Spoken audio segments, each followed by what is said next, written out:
Ano ba talaga ang Speed Hell? Ang Speed Hell ay hindi isang formal na pangalan ng training regimen sa mundo ng Hajime no Ippo. Ito ay mas tumutukoy sa isang estado ng napakabilis na galaw, liksi at kontrol sa ring.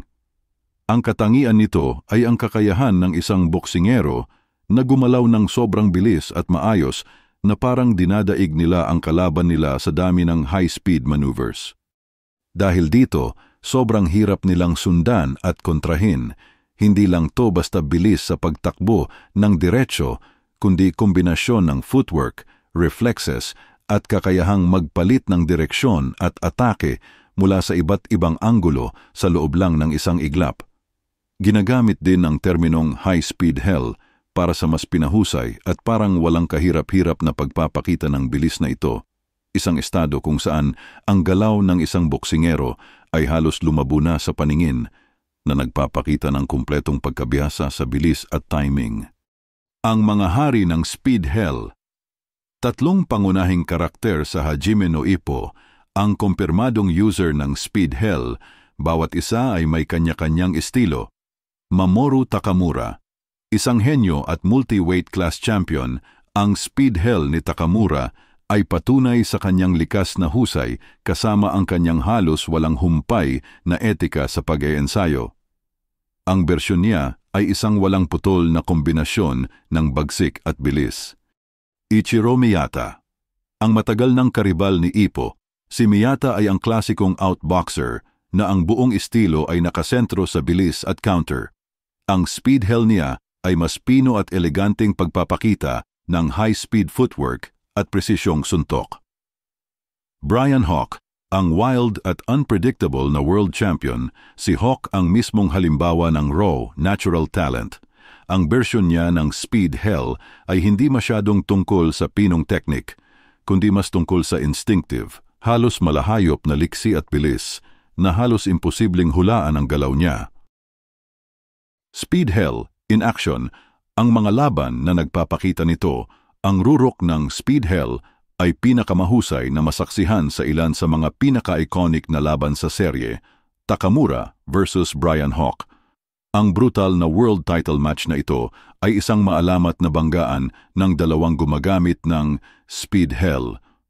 Si Mamoru Takamura sa kanyang walang humpay na pagsasanay ng pagbabato ng ilang libong kaliwang jabs at pagtakbo, ay naglabas ng sarili niyang matinding tatak ng high-speed attacks.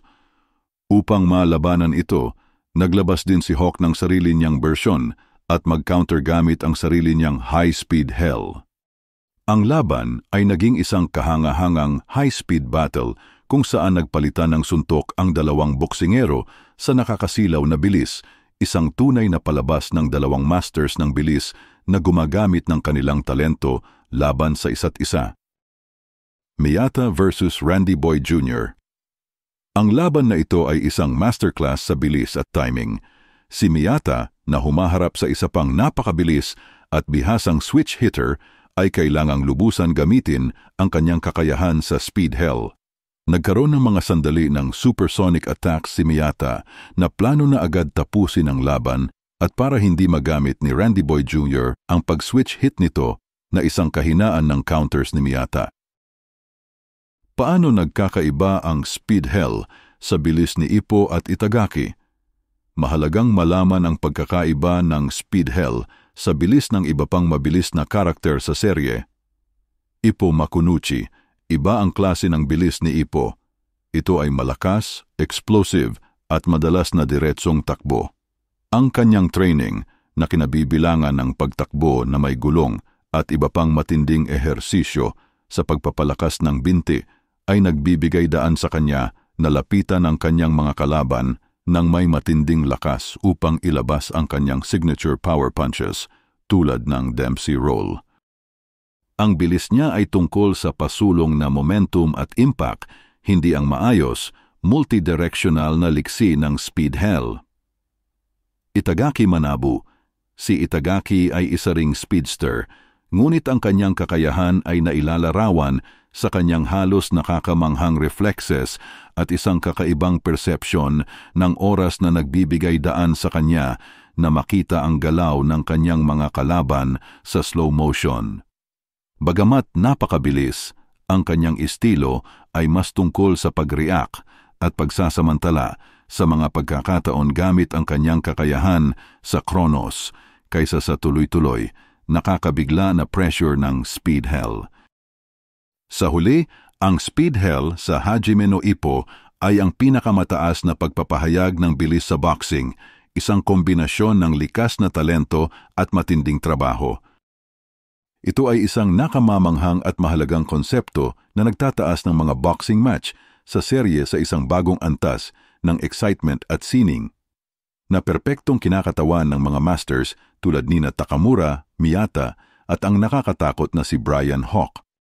At dahil walang bagong chapter ngayong week, ay dito ko muna ilalagay ang shoutout na naipon ngayong linggo. Kung nagustuhan niyo po ang aking content, please like, share, and subscribe. Take care po and God bless.